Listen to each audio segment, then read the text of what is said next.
ও tiger, request করি বলতেছি, আর যেটা করবি কর ভাইয়া। 285 রান চেস করতে যাই, 185 রানে অল আউট হইও না ভাইয়া। মনের ভিতরে দুঃখ দিও না। তোমরা টাইগার, ওই টাইগার নামের ইজ্জতটা একটু রাখো, কারণ লাস্ট কিছুদিন যাবত আমরা যেভাবে বিড়াল হইতেছি বারবার, আর মন চাইতেছে না ভাইয়া।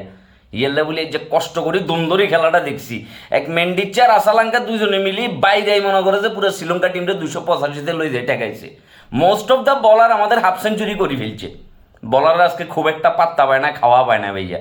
বলারদের যাচ্ছে তাই অবস্থা ছিল। ফিল্ডিংয়ের অবস্থা কি বলবো, গলির ক্রিকেটের চাইতে বাজে অবস্থায় গেছে ফিল্ডিংয়ের ভাইয়া। আর যেটা করিও, অন্তত ওই ব্যাটিং পিচটা যাতে কোনোভাবে বোলিং পিচে রূপান্তরিত না হয়।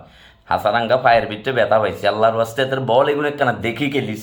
হ্যাঁ, এত 10 ওভার করতে পারবো কিনা এটা নিয়েও যথেষ্ট পরিমাণে সন্দেহ আছে। কিন্তু তোমরা সে যেই কয় ওভারই করে তার ভিতরে যদি তোমরা প্যাকেট হয়ে যাও, গোলাই যাও, তাহলে সমস্যা ভাইয়া।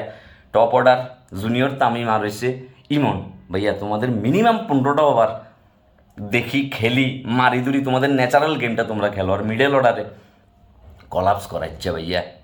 এটা ইম্পর্টেন্ট ম্যাচ, এটা সিরিজ উইনিং ম্যাচ, এবং এই ম্যাচটা জিতলে আমাদের ফিরে যাওয়া ঐতিহ্য কিছুটা হইলে ব্যাক হইব।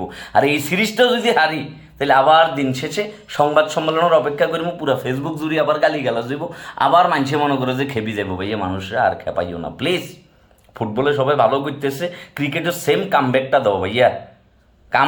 কামব্যাক কিং হয়ে একটা কামব্যাক দাও, নাহলে এমনি করে যদি ম্যাচটা যায় তাহলে শেষ। ব্যাটারদের কাছে আল্লাহর দোয়াই লিখতেছে।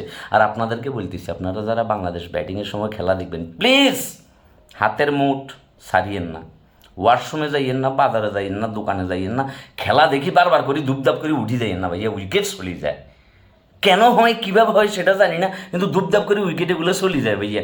ইয়েল্লা বলি যখন খেলা দেখতে বইবেন, শক্ত করি দাঁত মাছ খিচি বই থাকবেন। প্রয়োজনে প্রেশার মাপার যন্ত্র, প্রেশারের ওষুধ, বুকে ব্যথার ওষুধ, অক্সিজেনের মাস্ক, অ্যাম্বুলেন্স ফোন দিয়ে বাসার নিচে রাখেন। তারপরও ম্যাচটা যেমনি হোক জিতাইতে হইব। প্রয়োজনে বান্দরবনের তুন কালা লামার বৈদ্য বাড়া করি বানটনা মারি দিই, কোনো মতে নাগিন ড্যান্সটা দিতে হবে। যদি তাদের নাগিন ড্যান্স আমাদেরকে দিয়ে দেয়, তাহলে কপালে শুনি আছে। ম্যাচটা তো ওখানেই অর্ধেক মারা, যখন আমরা টসে হারিয়ে গেছি। সুতরাং বলাররা তাদের দায়িত্ব ঠিকঠাকভাবে পালন করতে পারে না।